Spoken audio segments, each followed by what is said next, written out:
Assalamualaikum warahmatullahi taala wabarakatuh. Terima kasih sidang hadirin ya. Malam ni kita review sikit Permata Warisan Syahadah Melayu yang Gaib. Ni daripada kajian channel seadanya.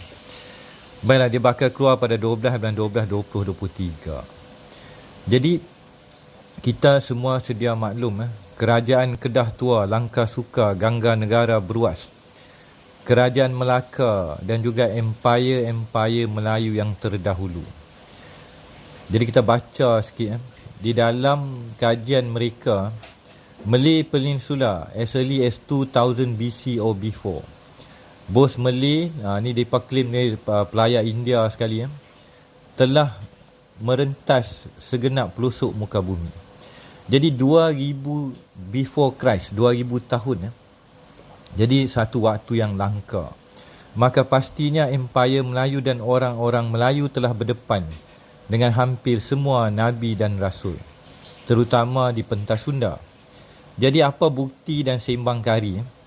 Jadi dalam kajian saya ni, kita ikutlah Biblika ataupun Taurat, Zabur dan Injil, termasuk Quran tu sendiri, di dalam sebuah kisah pohon syurga membawa kepada Isa Al-Masih dan kemudian baginda Rasulullah SAW.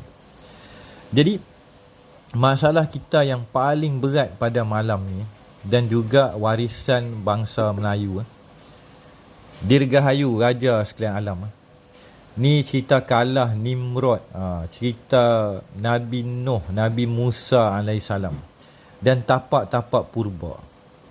Jadi adakah orang Melayu mempunyai dan mewarisi syahadah, iaitu mengesahkan Yang Maha Esa? Apa bukti? Adakah saya masih sembang kari?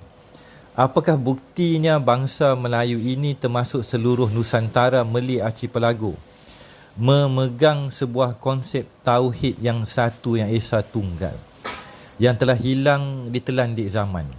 Kita masih lagi dimomokkan sebagai orang yang animistik, sedangkan tidak ada terpahat di banjaran Titiwangsa patung atau berhala. Orang Melayu bukan penyembah berhala.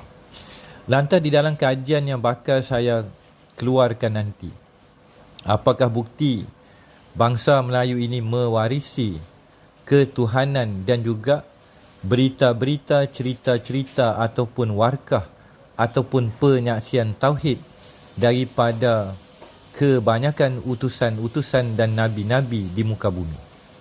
Ini adalah sebuah cerita yang sedih, tuan-tuan. Andai kita gagal mengenali warisan asal muasal sebuah bangsa yang agung, maka kita tidaklah mengenali diri kita. Di akhir zaman ramai orang kata kenal diri. Ada orang kata dah naik langit 7. Itu dalam aliran Wahdatul Wujud. Sakral, saakal, sakruhmu, sakramen, bahasa-bahasa ketuhanan yang kekal sehingga hari ini, di manakah kedudukannya di dalam gelanggang leluhur kita? Tari, tali temali, tenunan akad, perjanjian lama dan perjanjian baru ataupun perjanjian Esa Tunggal sejati kekal zaman berzaman. Ini juga akhirnya terpalit dengan komplot ahli sihir sejarah ledang Sulaiman, Nuh dan Musa alaihissalam. Termasuk juga kisahnya Isa merentas zaman yang telah berlaku penutupan dan merubah ayat-ayat dan juga kalamullah di dalam titian masa dan kemanusiaan itu sendiri. Cerita harimau Malaya, perlambangan singa, The Lion of Judah, The Tiger of Malaya, kisah ledang, kisah akhir zaman, kisah tanah Melayu, kisah perang ketuhanan. Rahsia Gunung Ledang telah keluar, maka kesinambungan kepada sejarah tanah Melayu Perang Saka yang digaibkan oleh penjadah dan pembelot, termasuk kongsi-kongsi yang telah memutarbelikkan kitab-kitab dan bahasa-bahasa ketuhanan.